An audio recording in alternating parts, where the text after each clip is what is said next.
आपको बताना चाहूंगी कि मेरे हाथ में यहाँ पर वक्फ बोर्ड का वक्फ एक्ट की किताब है। ये देखिए लिखा हुआ है ना, द वक्फ एक्ट। वक्त है 1995। ना, है ना, लिखा हुआ है ना, आप खुद पढ़ ले रहे हैं ना। लेकिन ये किताब हमारे भारत के लॉ के स्टूडेंट्स को नहीं पढ़ाया जाता है। उसकी बिल्कुल क्या नहीं पढ़ाया जाता है, छुपा के रखा जाता है। उसकी क्या रीजन है? उसकी रीजन ये है, इस किताब में कुछ ऐसे सेक्शंस हैं जो खतरे से खाली नहीं है, जिससे दिल धड़कने उठेगा। जैसे कि वक्फ बोर्ड अगर आप मेरी संपत्ति को आता है और कहता है कि नाजिया इलाही खान, ये आपकी संपत्ति हमें पता चली है कि ये वक्फ बोर्ड की संपत्ति है और ये आपका नोटिस है, आपको 3 महीने में ये संपत्ति खाली करनी पड़ेगी, तो मैं कोर्ट, देश के, भारत देश के कोर्ट में नहीं जा सकती। अच्छा। वक्फ बोर्ड का अपना ट्रिब्यूनल कोर्ट होता है और उनका अपना जज होता है, उनके अपने वकील होते हैं और उनका अपना ही दलील होता है। उनके पास एक ब्लूप्रिंट होता है मुगल के जमाने का। उनके पास एक फैमिली ट्री होती है मुगल के जमाने की। उस फैमिली ट्री को वो खोलते हैं और कहते हैं कि अकबर बादशाह यहाँ से गुजरे थे, यहाँ पर उन्होंने घोड़ा रोका था और ये घोड़ा रोकने वाली जो जगह है ना नाजिया जी, ये आपका घर है, इसीलिए अब ये मेरा हो गया, ये वक्फ बोर्ड का हो गया। तो जज भी उनका, जजमेंट भी उनका, ट्रिब्यूनल भी उनका, कोर्ट भी उनका, वकील भी उनका। और इस तरह से उन्होंने हजारों लाखों संपत्तियां लोगों की हड़प करके रख ली।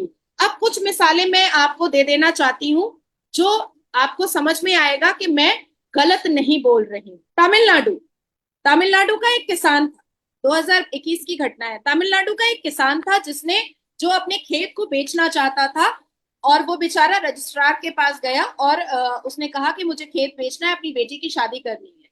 बाद में पता चला कि उसकी संपत्ति को वक्फ बोर्ड ने ले लिया है। ठीक है, उसे खुद उन्होंने कहा पता था। कि हाँ, ये मेरा है। हाँ। ठीक है। अब फिर मैं तमिलनाडु की ही बात बता रही हूँ। तमिलनाडु का एक गांव है, उसमें वो उस पूरे गांव को वक्फ बोर्ड ने कहा कि ये मेरी संपत्ति है। वो यहाँ तक के 1500 साल की पुरानी पुरानी एक मंदिर है, उस मंदिर को भी कह डाला कि अरे ये तो पहले मस्जिद थी। हमारे बाबर साहब और अकबर अकबर मुगलों ने इसको इसको मस्जिद बनाया था, आप लोगों ने मंदिर बना दी। भाई ये इसका पूरा पेपर है हमारे पास, ये 1500 साल पुरानी मंदिर है, नहीं ये पूरा मेरा है। अब मैं आपको, चलिए ये तो हिंदुओं की बात हो गई, लोग सोचेंगे कि मैं हिंदुओं की सिफारिश कर रही हूँ। हाँ। वक्फ बोर्ड ने मुसलमानों की भी जमीन हड़प की है। अब आप सोचिए, मुसलमानों की जमीन भी हड़प की है। अख्तर अली वर्सेस उत्तर प्रदेश वक्फ बोर्ड, अख्तर अली नाम के आदमी की कई एकड़ की जमीन वक्फ बोर्ड ने हड़प की और उसके बाद फिर अपने ट्रिब्यूनल से, अपने ही कोर्ट से, अपने ही जज से, अपने ही जजमेंट से कह दिया अख्तर अली अब तुम यहां से निकल जाओ, ये जमीन वक्फ बोर्ड की हो गई। अख्तर अली 11 साल इंतजार करने के बाद न्यायपालिका पहुंचा और कहा, उसने चैलेंज किया वक्फ बोर्ड को मुसलमान होने के बावजूद कि ये वक्फ बोर्ड ये हड़प करने के लिए बैठा है, ये लैंड माफिया है, ये जिहाद चला रहा है, इसके अलावा कुछ नहीं चला रहा है। फिरोज खान वर्सेस उत्तर प्रदेश वक्फ बोर्ड, फिरोज खान साहब की जमीन, इन्होंने 4 साल लड़ाई लड़ी।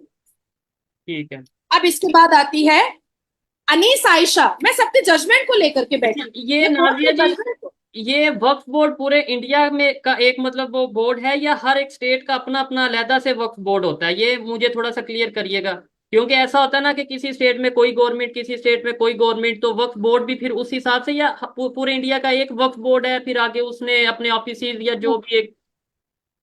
पूरे इंडिया का एक वक्फ बोर्ड है और उसके बाद फिर उन्होंने अपनी अपनी शाखाएं बना करके रखी हैं हम्म। 28 राज्यों में।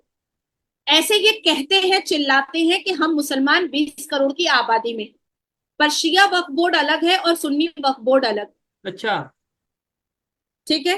ठीक है। अब इन्होंने सिर्फ हिंदुओं की जमीन या आर्मी की जमीन या रेलवे की जमीन नहीं हड़प की है, इन्होंने मुसलमानों की भी जमीन हड़प की है। और खास करके वक्फ बोर्ड की नजर मुसलमान बेटियों की जमीन पर सबसे ज्यादा होता है।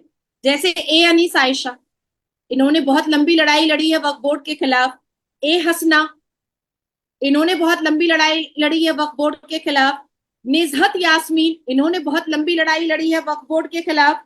उसके बाद फिर अनीस फातिमा बेगम, इन्होंने पश्चिम बंगाल कोलकाता में बहुत बड़ी लड़ाई लड़ी है वक्फ बोर्ड के खिलाफ।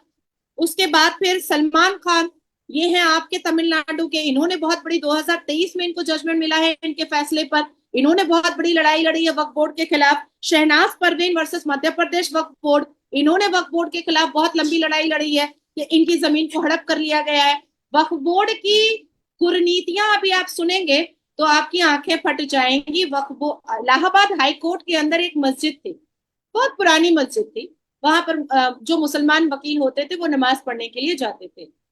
अचानक से एक दिन सबने देखा कि वक्फ बोर्ड ने हरा हरा बोर्ड लगा दिया और कहा कि ये तो वक्फ बोर्ड की जमीन है। हम्म। अब सारे जो बाकी के वकील थे वो खड़े हो गए, कहे कि हमें आपत्ति नहीं है कि यहाँ पर मस्जिद है, आप नमाज